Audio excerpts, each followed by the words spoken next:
আমরা অতীতে অনেক সময় শুনেছি যে বাংলাদেশকে অমুক রাষ্ট্রের মতন বানিয়ে ফেলবো, বাংলাদেশকে তমুক দেশের মতন বানিয়ে ফেলবো। আমরা বাংলাদেশকে অন্য কোনো দেশের মতন বানাতে চাই না। আমরা বাংলাদেশকে তৈরি করতে চাই একটি কল্যাণমুখী রাষ্ট্র হিসাবে, যেই রাষ্ট্রে কম বেশি প্রতিটি শ্রেণীর মানুষকে রাষ্ট্র তার সামর্থ্য অনুযায়ী সাহায্য করবে, সহযোগিতা দিবে। যেই রাষ্ট্রে প্রত্যেকটি মানুষ, প্রত্যেকটি শ্রেণীর প্রতিটি মানুষ তার মর্যাদা অনুযায়ী তার প্রাপ্য রাষ্ট্রের কাছ থেকে পাবে। প্রিয় ভাই বোনেরা, সেজন্যই আপনারা দেখেছেন যে আমরা নির্বাচনের আগে বলেছিলাম আমরা দেশে ফ্যামিলি কার্ড দিতে চাই পরিবারের নারী প্রধানকে। কেন? এই জন্য আমরা দিতে চাই যে আমরা বিশ্বাস করি যে পরিবারের নারী বা সমগ্র বাংলাদেশের জনসংখ্যার অর্ধেক হচ্ছে নারী, তাদেরকে পেছনে ফেলে কখনো দেশ এগিয়ে যেতে পারে না। এবং সে কারণেই দেখেছেন দেশনেত্রী বেগম খালেদা জিয়া যখন রাষ্ট্র পরিচালনার দায়িত্বে ছিলেন, তিনি নারীদের শিক্ষা ব্যবস্থা বিনামূল্যে করে দিয়েছিলেন ইন্টারমিডিয়েট পর্যন্ত। বর্তমান সরকার আমরা সিদ্ধান্ত গ্রহণ করেছি দেশনেত্রী খালেদা জিয়ার সেই পলিসিকে আমরা সামনে এগিয়ে নিয়ে যাব। আমরা তাদেরকে অনার্স পর্যন্ত বিনামূল্যে পড়ালেখার সুযোগ করে দিব নারীদেরকে। এবং শুধু তাই নয়, পাশাপাশি যারা ভালো রেজাল্ট করবে তাদেরকে আমরা সরকার থেকে বৃত্তির ব্যবস্থা করব। অর্থাৎ বাংলাদেশের নারী যে সমাজ, অর্ধেক জনগোষ্ঠী, তাদেরকে আমরা এম্পাওয়ার্ড, অর্থাৎ তাদেরকে আমরা শিক্ষিত করতে চাইছি। একই সাথে শুধু শিক্ষিত করলে হবে না, এই নারীদেরকে আত্মনির্ভরশীল করে গড়ে তুলতে হবে। সেটি গ্রামে থাকুক, ইউনিয়নে থাকুক, উপজেলা থাকুক, যেখানেই থাকুক না কেন, একজন নারী তাকে আত্মনির্ভরশীল হতে হবে। এবং সে কারণেই আমরা ফ্যামিলি কার্ডের পরিকল্পনা গ্রহণ করেছি। আমি এই যে আজকে আপনাদের সামনে কয়েকজন আমার হাত থেকে ফ্যামিলি কার্ড নিয়ে গেলেন, আমি তাদেরকে জিজ্ঞেস করলাম এই ফ্যামিলি কার্ডের অর্থ দিয়ে আপনি কি করবেন। সেই সকল মা বোনেরা আমাকে উত্তর দিয়েছে। কেউ বলেছে যে সন্তানদের লেখাপড়া যাতে সঠিকভাবে হয় এই টাকা তার জন্য খরচ করব। কেউ বলেছে যে বয়স হয়ে গেছে, আমি ওষুধ কিনতে পারি না, এটা দিয়ে আমি ওষুধ কিনবো। কেউ বলেছে সংসারের আয় রুজি বাড়ানোর জন্য ছোট করে একটি পুঁজি বিনিয়োগ করব এখান থেকে। অর্থাৎ সংসারকে সুন্দরভাবে শক্তিশালী ভিত্তির উপরে গড়ে তুলবে, সন্তানদের লেখাপড়া, নিজেরকে সুস্থ রাখা, একই সাথে তাকে পুরো পরিবারকে অর্থনৈতিকভাবে ধীরে ধীরে একটি শক্তিশালী ভিত্তির উপরে প্রতিষ্ঠিত করা। অর্থাৎ এই নারীদেরকে আমরা সামনে আত্মনির্ভরশীল গড়ে তোলার জন্য শিক্ষা এবং অর্থের ব্যবস্থা করেছি। আসেন এরপরে আপনারা দেখেছেন যে আমরা এখানে বিভিন্ন মসজিদের ইমাম, মুয়াজ্জিম, খতিব সাহেব সহ অন্যান্য ধর্মের যারা ধর্মীয় গুরু আছেন তাদেরকে আমরা সহযোগিতা করেছি এখানে রাষ্ট্রের পক্ষ থেকে। কেন সহযোগিতা করেছি? তারাও সমাজের একটি বিরাট অংশ, তারা সমাজে গুরুত্বপূর্ণ ভূমিকা পালন করেন। আমরা আমাদের জীবনের বিভিন্ন মোড়ে যখন বিভিন্ন রকম সমস্যায় পড়ি তখন আমরা তাদের কাছ থেকে বিভিন্ন রকম পরামর্শ গ্রহণ করি। অর্থাৎ আমাদের ধর্মে, যে কোনো ধর্মে একজন মানুষের জন্ম থেকে মৃত্যু পর্যন্ত এই মানুষগুলো বিভিন্ন রকম সহযোগিতা এবং পরামর্শ করে থাকেন। কাজে এই মানুষগুলোকেও আমরা চাই তারাও অর্থনৈতিকভাবে আত্মনির্ভরশীল হয়ে থাকুক, গড়ে উঠুক, তাদেরকে আমরা পিছনে ফেলে রাখতে পারি না। সমাজের এই মানুষগুলোর জন্য আমরা সেই জন্য এই ব্যবস্থা করেছি, এই ভাতার ব্যবস্থা করেছি। আসেন প্রিয় ভাই বোনেরা, এরপরে হচ্ছে কৃষি। সমগ্র বাংলাদেশের অধিকাংশ মানুষ এখনো কৃষি পেশার সাথে জড়িত। বাংলাদেশ হচ্ছে একটি কৃষি প্রধান দেশ। দেশের জনসংখ্যার অর্ধেকেরও বেশি মানুষ প্রত্যক্ষ বা পরোক্ষভাবে এই কৃষির সাথে জড়িত। আমরা নির্বাচনের সময় বলেছিলাম যে ঠিক ফ্যামিলি কার্ডের মতন আমরা এই দেশের কৃষক ভাইদের পাশে দাঁড়াতে চাই, তাদেরকে আমরা রাষ্ট্রের পক্ষ থেকে সহযোগিতা করতে চাই, যাতে করে আমাদের কৃষক ভাইরা ধীরে ধীরে শক্তিশালী অর্থনৈতিক ভিত্তির উপরে গড়ে উঠতে পারে, যাতে করে তারা আত্মনির্ভরশীল হতে পারে অর্থনৈতিকভাবে। লিলি আল্ট্রাসফট সিরাম জেল, যা গভীর থেকে স্কিনে দেয় 3 গুণ সিরাম হাইড্রেশন। সিরাম জেল হাইড্রেশনে ব্রাইট থাকো সব সিজনে। সেই জন্য আমরা তাদেরকে কৃষক কার্ড দেওয়ার পরিকল্পনা গ্রহণ করেছি এবং এই পরিকল্পনা আমরা এর মধ্যে বাস্তবায়নেরও কাজ শুরু করেছি। শুধু তাই নয়, আপনাদের নিশ্চয়ই মনে আছে, আপনারা অনেকেই জানেন, আমরা নির্বাচনের আগে বলেছিলাম যে আল্লাহর রহমতে বিএনপি সরকার গঠন করতে সক্ষম হলে বাংলাদেশে যে সকল কৃষক ভাইদের কৃষি ঋণ 10,000 টাকা পর্যন্ত আছে, সেই কৃষি ঋণ আমরা 10,000 টাকা পর্যন্ত কৃষি ঋণ সুদসহ মৌকুফ করব। আল্লাহর রহমতে সরকার গঠন করার পরে আমরা প্রথম সপ্তাহে মন্ত্রী পরিষদের বৈঠকে বাংলাদেশের 13 লক্ষ কৃষক যাতে 10,000 টাকা পর্যন্ত কৃষি ঋণ ছিল সেটি আমরা মৌকুফ করেছি। প্রিয় ভাই বোনেরা, এরপরে আসুন তরুণ সমাজ বা শিক্ষার্থী আমাদের সন্তানদের লেখাপড়ার বিষয়। এখন যারা ছোট আছে, স্কুলে যারা আছে, কলেজে যারা আছে, এই ছেলে মেয়েগুলোর মধ্যে, এই সন্তানদের ভিতরে অনেকে আছে লেখাপড়ায় ভালো, অনেকে আছে বিভিন্ন রকম কালচারাল অ্যাক্টিভিটিসে ভালো, কেউ হয়তো ভালো গান করে, কেউ হয়তো ভালো কবিতা আবৃত্তি করে, কেউ হয়তো ভালো কেরাত পাঠ করে। এদের মধ্যে অনেকেই আছে, কেউ হয়তো ফুটবল ভালো খেলে, কেউ হয়তো ক্রিকেট ভালো করে।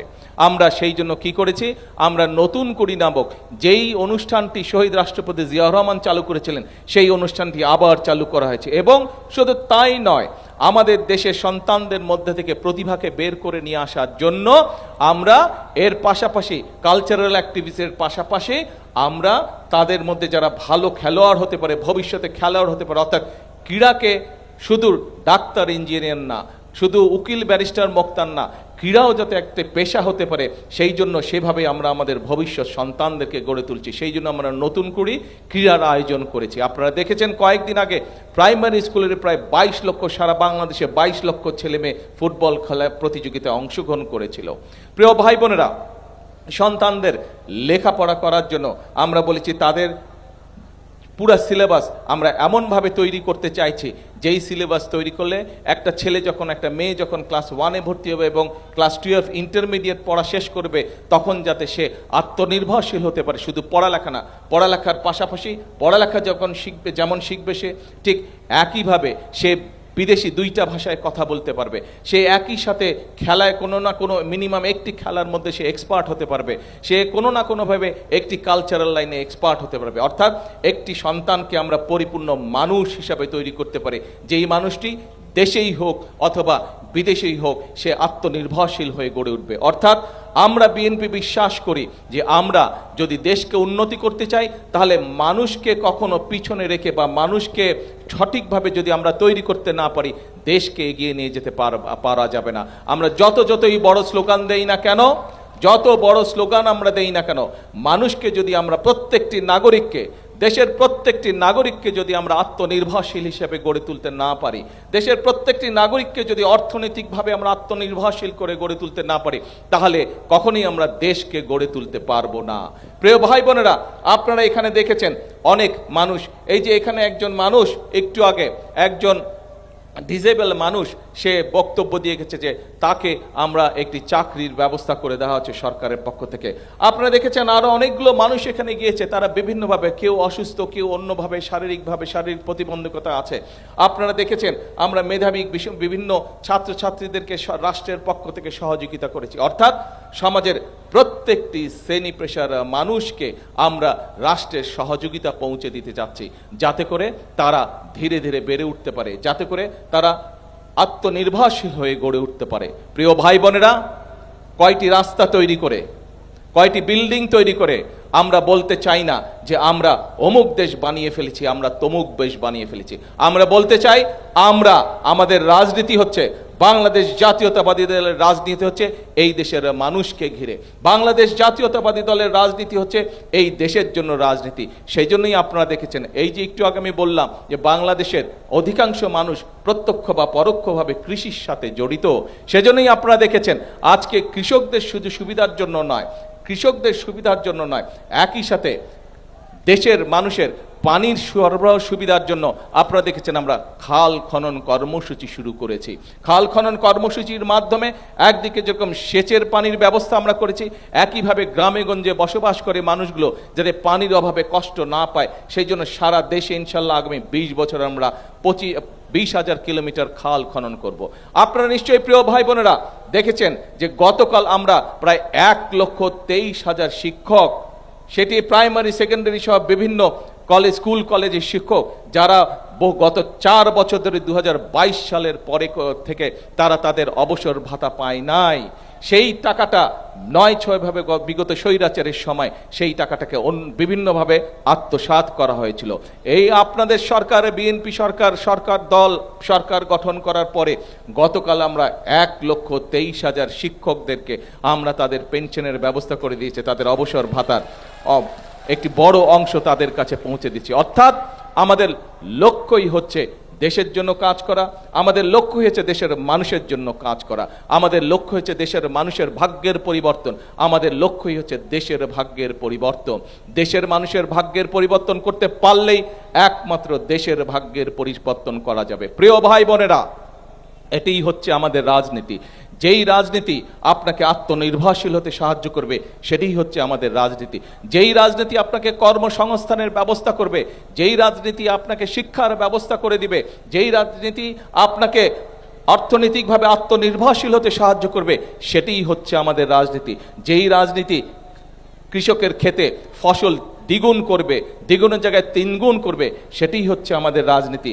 যে রাজনীতির মাধ্যমে দেশে মিল কল কারখানা তৈরি হবে এবং আমার দেশের ছেলেরা, আমার দেশের মেয়েরা সেগুলোতে কাজ করতে পারবে, কর্মসংস্থানের ব্যবস্থা হবে, সেটাই হচ্ছে বিএনপির রাজনীতি। প্রিয় ভাই বোনেরা, এখন এই যে রাজনীতির কথা তুলে ধরলাম, এই যে আমরা নির্বাচনের আগে আপনাদের সামনে সহ সমগ্র বাংলাদেশের মানুষের সামনে যে সকল ওয়াদা করেছিলাম, বৃক্ষরোপণের ওয়াদা করেছিলাম, খাল খননের ওয়াদা করেছিলাম, ফ্যামিলি কার্ডের ওয়াদা করেছিলাম, ইমাম মুয়াজ্জম সাহেবদের আমরা ভাতার কথা বলেছিলাম, শিক্ষার্থীদের জন্য আমরা শিক্ষার ব্যবস্থা সহ আমরা এই যে নতুন করির কথা বলেছিলাম, এই যে আমরা কথাগুলো বলেছিলাম, এক এক করে আমরা সকল ওয়াদাগুলো ধীরে ধীরে আমরা বাস্তবায়ন করছি। প্রিয় ভাই বোনেরা, আপনাদের সকলের সামনে আজকে সকলের সামনে প্রত্যেকটি কাজের সাক্ষী হয়ে আপনারা আছেন, সমগ্র বাংলাদেশ মানুষ আছে। অর্থাৎ বিএনপি যে ওয়াদা দিয়েছিল সেই ওয়াদা বাস্তবায়নের কাজ বিএনপি ধীরে ধীরে পর্যায়ক্রমিকভাবে নিয়ে যেতে চাইছে, বিএনপি বাস্তবায়ন করতে চাইছে। এখন প্রিয় ভাই বোনেরা, এই যে বিএনপির রাজনীতির কথা আপনাদের সামনে আমি তুলে ধরলাম, যে রাজনীতির কথা শুধু মুখের মধ্যে নেই, যে রাজনীতি বাস্তবে আপনাদের সামনে তুলে ধরা হয়েছে, যে রাজনীতির বাস্তব ফল এখানে থাকা মা বোনেরা পাচ্ছে, যে রাজনীতির বাস্তব ফল এখানে থাকা ইমাম মুয়াজ্জম সাহেবরা পেয়েছেন, যে রাজনীতির ফল এখানে দুস্থ মানুষরা পেয়েছে, যে রাজনীতির ফল দেশের সন্তানেরা পাচ্ছে, যারা লেখাপড়া করছে তারা পাচ্ছে, এই রাজনীতি কি আপনারা মনে করেন সঠিক আছে? এই রাজনীতির সাথে কি আপনারা আছেন? কারা কারা আছেন এই রাজনীতির সাথে? ভাই দেখে, আপনারা কি মনে করেন বিএনপি সঠিক রাজনীতি করছে? আলহামদুলিল্লাহ, ধন্যবাদ সকলকে। প্রিয় ভাই বোনেরা, আমরা যদি এই রাজনীতি ধরে রাখতে পারি, ইনশাল্লাহ আমি বলতে পারি যে আস্তে আস্তে একটা সময় দেশের ভাগ্যের পরিবর্তন হবে, দেশের মানুষের ভাগ্যের পরিবর্তন হবে। কিন্তু প্রিয় ভাই বোনেরা, 2026 সালের 12ই ফেব্রুয়ারি নির্বাচনে আপনারা এই দেশে ধানের শীষ তথা বাংলাদেশ জাতীয়তাবাদী দলকে আপনাদের সমর্থন দিয়ে সরকার গঠনে সহযোগিতা করেছেন, এবং যেহেতু এই সরকার জনগণের সরকার, সেই জন্য বিএনপি জনগণের জন্য এই কাজগুলো করছে। যেই কাজগুলো করলে জনগণের পেটে অন্নের সংস্থান হবে। নিশ্চয়ই আপনাদের সকলের মনে আছে, এই যে 2 মাস আগে আমরা বাজেট উপস্থাপন করেছি, দেখেছেন না? বাজেট উপস্থাপন করেছি, বাজেটের মধ্যে নিশ্চয়ই আপনারা খেয়াল করেছেন 60টি পণ্য, নিত্য প্রয়োজনীয় 60টি পণ্য যেগুলো সাধারণ মানুষের সকলের প্রয়োজন, এরকম 60টি পণ্যের উপরে সরকার এই বাজেটে, বর্তমান সরকার এই বাজেটে ট্যাক্স কমিয়ে দিয়েছে, কারণ যাতে করে কেউ সুযোগ নিয়ে জিনিসপত্রের দাম বাড়াতে না পারে। এবং আলহামদুলিল্লাহ, আল্লাহর রহমতে এর আগে অতীতে আমরা দেখেছি সব সময় বাজেট দেওয়ার পরের দিনই সাথে সাথে দেখা যেত জিনিসপত্রের দাম বেড়ে গিয়েছে। এবার কি আগের মতন জিনিসের দাম বেড়েছে? আলহামদুলিল্লাহ, বাড়েনি জিনিসের দাম। অর্থাৎ এই কাজটি কেন করা হয়েছে? জনগণের স্বস্তির কথা মাথায় রেখেই আজকের বর্তমান সরকার এই সিদ্ধান্ত গ্রহণ করেছে। এখন প্রিয় ভাই বোনেরা, আমাদেরকে যদি ফ্যামিলি কার্ড বাস্তবায়ন করতে হয়, আমাদেরকে যদি কৃষক কার্ড বাস্তবায়ন করতে হয়, আমাদেরকে যদি খাল খনন কর্মসূচি বাস্তবায়ন করতে হয়, আমাদেরকে যদি প্রতি উপজেলায় আমরা দেশের মানুষ চিকিৎসা সেবা পাওয়ার জন্য, বিশেষ করে উপজেলা জেলা পর্যায়ে যে সকল মানুষ থাকেন, উপজেলা পর্যায়ে গ্রামে ইউনিয়নে যে সকল মানুষ থাকেন, আপনাদের চিকিৎসা সুবিধা বাড়ানোর জন্য এই বর্তমান সরকার সিদ্ধান্ত গ্রহণ করেছে যে আগামী 5 বছরের মধ্যে বাংলাদেশের 553টি যে উপজেলা আছে, প্রত্যেক উপজেলায় এখন যে 50 সদস্যের হাসপাতাল আছে, এই 50 বেডের হাসপাতাল আছে, এটিকে ইনশাল্লাহ আমরা 151 বেডের হাসপাতালে রূপান্তরিত করব। 151 বেডের হাসপাতালে রূপান্তরিত করব, যাতে করে আপনাদেরকে যদি খুব বেশি সিরিয়াস অসুখ না হয়, তাহলে যাতে উপজেলার মানুষকে বা গ্রামের মানুষকে জেলা হাসপাতালে আসতে না হয়। এই সিদ্ধান্ত আমরা গ্রহণ করেছি। ইনশাল্লাহ শীঘ্রই এর কাজ শুরু হবে।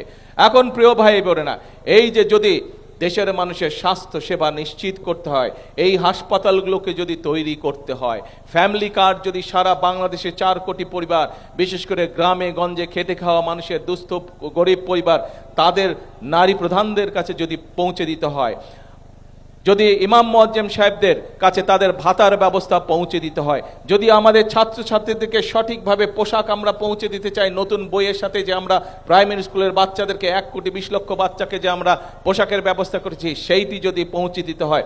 কিছুদিন আগে দেখেছেন যে চায়নার সাথে চুক্তি হয়েছে, চায়না এই দেশে অনেকগুলো মিল কারখানা চট্টগ্রামে তৈরি করবে, যেই মিল কারখানায় আমাদের দেশের ছেলেমেয়েরা চাকরি সুবিধা পাবে, কর্মসংস্থান সুবিধা পাবে।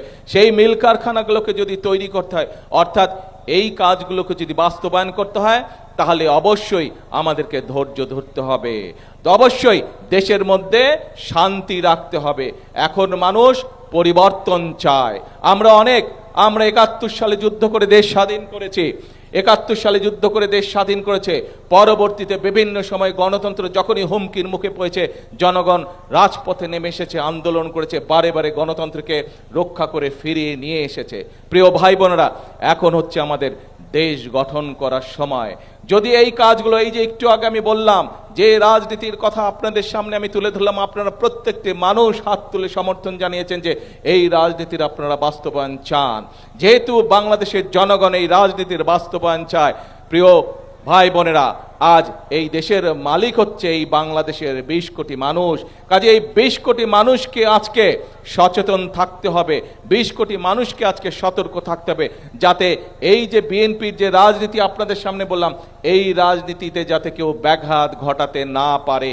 আমরা কি সকলে সতর্ক থাকব? আমরা কি সকলে চোখ কান খোলা রাখবো? ইনশাআল্লাহ। প্রিয় ভাই বোনেরা, যদি এই রাজনীতির ধারা আমাদেরকে অব্যাহত রাখতে হয়, যে রাজনীতির ধারা অব্যাহত থাকলে দেশের মানুষের ভাগ্যের পরিবর্তন ঘটবে।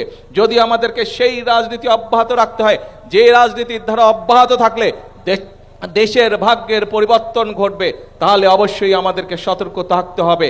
দেশে অনেক বিভ্রান্তকারী আছে, অনেক রটনাকারী আছে, এদের ব্যাপারে আমাদেরকে সতর্ক থাকতে হবে। দেখতে হবে এরা অতীতে কি করেছে, সেই অতীত বিবেচনা করে তাদেরকে আমাদেরকে চোখে চোখে রাখতে হবে। সেই অতীত বিবেচনা করেই আমরা ভবিষ্যতে তারা কি করছে সেদিকে আমাদেরকে নজর রাখতে হবে। আমরা দেখেছি 71-এ তাদের ভূমিকা কি ছিল, আমরা দেখেছি 86 সালে তাদের ভূমিকা কি ছিল, আমরা দেখেছি 96 সালে তাদের ভূমিকা কি ছিল, আমরা দেখেছি বিগত 17 বছরের জনগণের যে আন্দোলন, সেই আন্দোলনে তাদেরকে আমরা রাজপথে দেখিনি। দেখেছিলেন আপনারা? আন্দোলনে বিএনপি সহ বিএনপির সাথে যেই রাজনৈতিক দলগুলি মাঠে ছিল, তাদের নেতাকর্মীরা অত্যাচার নির্যাতনের শিকার হয়েছে, গুম খুনের শিকার হয়েছে। আজকে যারা বড় বড় কথা বলছে, যারা বলছে, জনগণকে যারা বিভ্রান্ত করার চেষ্টা করছে বিএনপি সরকারের বিরুদ্ধে, তাদেরকে আমরা রাজপথে বিগত 17 বছর দেখি নাই। আজকে এরা সংস্কার কথা বলছে। বিএনপি 2022 সালে সংস্কারের কথা বলেছে। কোথায় ছিলেন তখন আপনারা সংস্কার নিয়ে? সংস্কার এই দেশে সবচেয়ে প্রথম সংস্কার বিএনপি তথা খালেদা জিয়ার নেতৃত্বে এই সংস্কারের প্রস্তাবনা এই দেশের মানুষের সামনে উপস্থাপন করা হয়েছে। কাজে প্রিয় ভাই বোনেরা, আজকে এখন সময় এসেছে, দেশকে আমাদের স্থিতিশীল রাখতে হবে। কোনো বিভ্রান্তকারীর কথায় বিভ্রান্ত হলে চলবে না। বিভ্রান্তকারীরা যদি বিভ্রান্ত করতে আসে অতীতের মতন, তাদেরকে সমুচিত জবাব দিতে হবে যে তোমাদের অতীত আমরা দেখেছি, তোমাদের অতীত আমরা জানি, তোমরা অতীতে কি করেছো, কাজে তোমাদের কথাই আমরা কান দিব না। আমাদেরকে ফ্যামিলি কার্ডের বাস্তবায়ন করতে হবে, কৃষক কার্ডের বাস্তবায়ন করতে হবে, ইমাম মুয়াজ্জিম সাহেবদের যে ভাতা সেটির বাস্তবায়ন করতে হবে। আমাদের ভবিষ্যৎ সন্তানদেরকে আমাদের সঠিকভাবে গড়ে তুলতে হবে যাতে তারা মানুষের মতন মানুষ হতে পারে। আমার দেশের কৃষি ব্যবস্থাকে গড়ে করতে হবে, দেশে মিল কলকারখানা তৈরি করতে হবে যাতে দেশের বেকার যুবকরা, বেকার তরুণীরা যাতে সেখানে কর্মসংস্থানের ব্যবস্থা করতে পারে। অর্থাৎ আমাদেরকে এই কাজগুলো বাস্তবায়ন করতে হবে, তাহলেই আমরা সামনের দিকে এগিয়ে যেতে পারবো। আমরা কি সকলে চাই এইখানে যেই কাজের বাস্তবায়ন আপনাদের চোখের সামনে আপনারা দেখলেন, আমরা কি প্রত্যাশা করতে পারি যে ইনশাআল্লাহ আপনারা সকলে মিলে বিএনপিকে সমর্থন দিয়ে এই কাজগুলো এগিয়ে নিয়ে যাবেন? সেই প্রত্যাশা কি করা যায়? ইনশাআল্লাহ। কিশোরগঞ্জবাসীর কাছে সেই প্রত্যাশা ব্যক্ত করে, সেই প্রত্যাশা রেখে আমি আমার বক্তব্য শেষ করছি। তার আগে একটি কথাই বলতে চাই, যেই কথাটি মনে প্রাণে আমি বিশ্বাস করি, সেই কথাটি হচ্ছে দেশের জন্য, সেই কথাটি হচ্ছে দেশের মানুষের জন্য।